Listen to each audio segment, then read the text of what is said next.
नमस्कार। आज मैं आपको भगवान ब्रह्मा के 3 अनन्य भक्तों की कहानी सुनाऊँगा।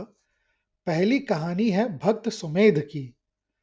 भगवान ब्रह्मा और उनके भक्त सुमेध की यह कहानी स्कंद पुराण के ब्रह्म खंड में मिलती है।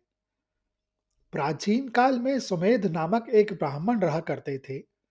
वे वेदों के ज्ञाता थे, परंतु उनका मन किसी सांसारिक सुख में नहीं लगता था। वे अक्सर आकाश की ओर देखकर सोचते कि इस विशाल ब्रह्मांड का आदि और अंत क्या है। युवा अवस्था में जब उन्हें ज्ञात हुआ कि भगवान ब्रह्मा इस सृष्टि के विधाता हैं, तो उन्होंने भगवान ब्रह्मा को ही अपना सर्वस्व मान लिया। जहां लोग शक्ति के लिए शिव या ऐश्वर्य के लिए विष्णु की पूजा करते थे, सुमेध का हृदय सृष्टिकर्ता पितामह ब्रह्मा के प्रति श्रद्धा से भरा हुआ था। सुमेध ने पुष्कर को अपनी तपस्थली चुना, जिसे भगवान ब्रह्मा का मुख्य स्थान माना जाता है। वहां उन्होंने एक प्राचीन अक्षय वट के नीचे अपना आसन जमाया। उनकी तपस्या के कारण धीरे धीरे उनका शरीर सूखकर काष्ठ अर्थात लकड़ी जैसा हो गया था, लेकिन उनके मुख पर भगवान ब्रह्मा के ध्यान के कारण एक अलौकिक तेज था। अक्सर जब कोई मनुष्य ऐसी कठोर तपस्या करता है, तो स्वर्ग के राजा इंद्र को अपना सिंहासन डोलता हुआ प्रतीत होता है। इंद्र ने सुमेध की तपस्या भंग करने के लिए कामदेव और अप्सराओं को भेजा। वन में वसंत ऋतु छा गई, शीतल हवाएं चलने लगी, लेकिन सुमेध की समाधि नहीं टूटी। उनके लिए संसार की सबसे सुंदर वस्तु केवल भगवान ब्रह्मा का वह स्वरूप था, जिसमें वह वेद धारण किए हुए कमल पर विराजमान है। सुमेध की अविचल भक्ति देखकर भगवान ब्रह्मा का हृदय करुणा से भर गया। वे अपने दिव्य हंस पर सवार होकर प्रकट हुए। हंस की पंखों की फड़फड़ाहट से पूरे वन में वेदों की ऋचाएं गूंजने लगीं। भगवान ब्रह्मा ने सुमेध को स्पर्श किया, जिससे सुमेध के शरीर की सारी थकान और दुर्बलता क्षण भर में ही दूर हो गई। भगवान ब्रह्मा ने मधुर स्वर में कहा, वत्स सुमेध, तुम्हारी निष्कामता ने मुझे सत्यलोक से यहां आने पर विवश कर दिया।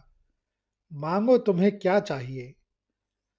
सुमेध ने भगवान ब्रह्मा के चरणों में दंडवत प्रणाम किया और अश्रुपूर्ण नेत्रों से कहा, पितामह, मुझे न पद चाहिए न मृत्यु पर विजय। मेरी जिज्ञासा केवल यह है कि आप जब सृष्टि रचते हैं, तो वह कौन सी शक्ति है जो निर्गुण ब्रह्म को सगुण रूप में प्रकट करती है। मैं आपके उस सृजन के क्षण का अनुभव करना चाहता हूँ। भगवान ब्रह्मा सुमेध की इस जिज्ञासा से अत्यंत प्रभावित हुए। उन्होंने अपनी उंगली से सुमोध के हृदय को छुआ। उस स्पर्श से सुमेध को एक दिव्य चक्षु प्राप्त हुआ। सुमेध ने देखा कि कैसे भगवान ब्रह्मा के संकल्प मात्र से सूक्ष्म परमाणु संगठित होते हैं, कैसे काल की गति निर्धारित होती है, कैसे प्रत्येक जीव के कर्मों के अनुसार उसके भाग्य की रेखाएं भगवान ब्रह्मा स्वयं लिखते हैं। भगवान ब्रह्मा ने सुमेध को आशीर्वाद दिया कि वह इस पृथ्वी पर ब्रह्म ऋषि के रूप में पूजे जाएंगे। उन्होंने सुमेध को सृष्टि विद्या का गुप्त ज्ञान भी दिया और कहा कि उनकी मृत्यु के पश्चात वह सीधे सत्यलोक में भगवान ब्रह्मा के समीप वास करेंगे, जहां से फिर कभी पुनर्जन्म नहीं लेना पड़ेगा।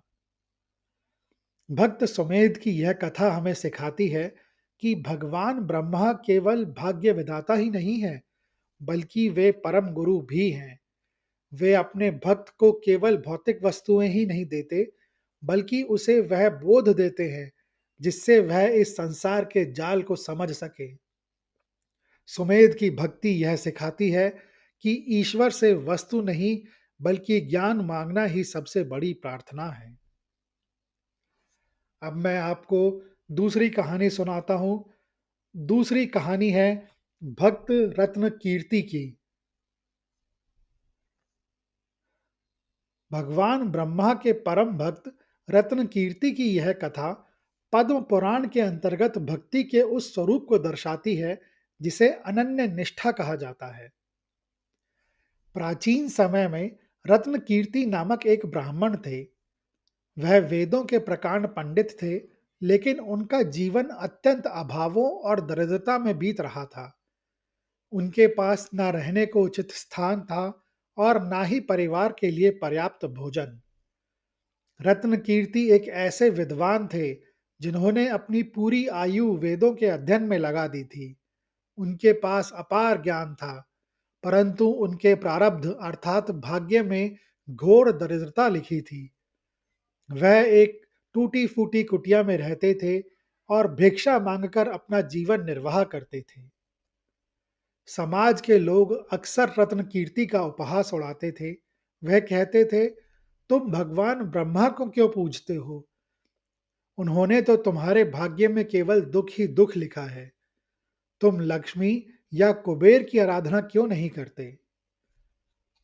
रत्न कीर्ति शांत भाव से उत्तर देते, यदि मेरे पिता भगवान ब्रह्मा ने मेरे लिए कष्ट लिखा है, तो उसमें भी कोई ना कोई कल्याणकारी रहस्य अवश्य होगा।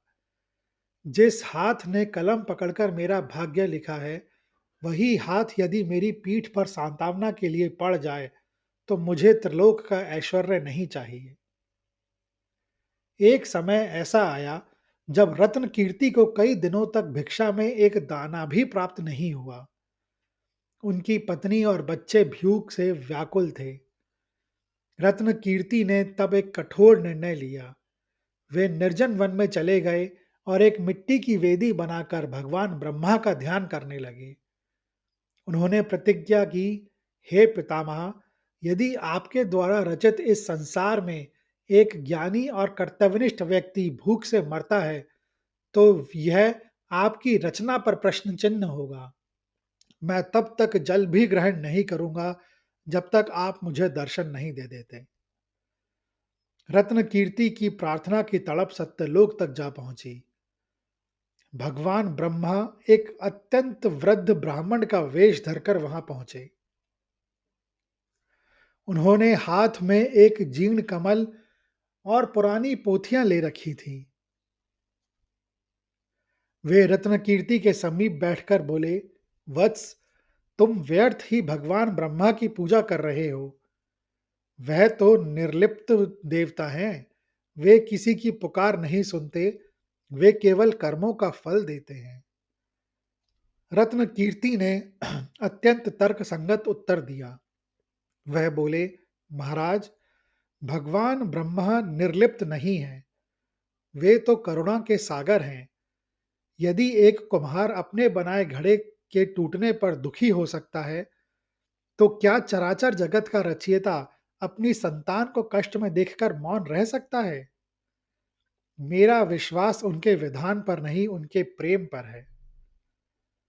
रत्न कीर्ति के इस गहरे आत्मविश्वास को देखकर भगवान ब्रह्मा अपने असली स्वरूप में प्रकट हो गए। उनके चार मुखों से वेदों की मधुर ध्वनि निकलने लगी। रत्न कीर्ति उनके चरणों में गिर पड़े।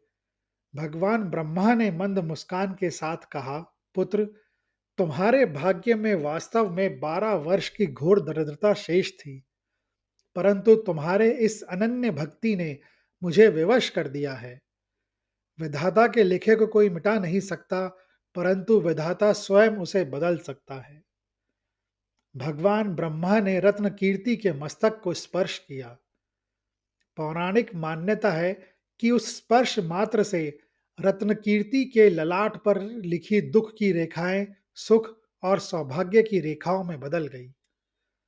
जब रत्न कीर्ति लौटकर अपने घर पहुंचे, तो उन्होंने देखा कि उनकी कुटिया एक सुंदर आश्रम में बदल चुकी है।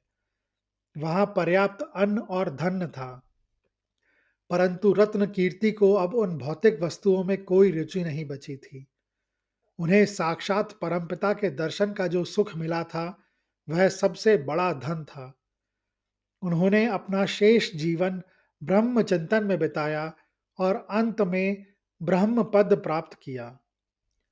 भक्त रत्न कीर्ति की यह कथा हमें सिखाती है कि प्रारब्ध अटल हो सकता है, लेकिन पुरुषार्थ और ईश्वर के प्रति समर्पण उस प्रारब्ध को भी मोड़ने की शक्ति रखते हैं। यह भगवान ब्रह्मा के उस वात्सल्यपूर्ण रूप को दिखाती है, जिसे अक्सर लोग भूल जाते हैं। अब मैं आपको तीसरे भक्त की कहानी सुनाऊंगा, जो कि है भक्त सत्यव्रत की कहानी।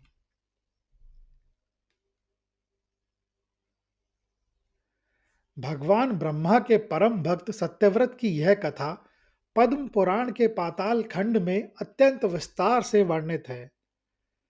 यह कथा इस सृष्टि से विशेष है कि इसमें एक भक्त और उसके आराध्य के बीच के तर्क और प्रेम का बहुत सुंदर चित्रण है।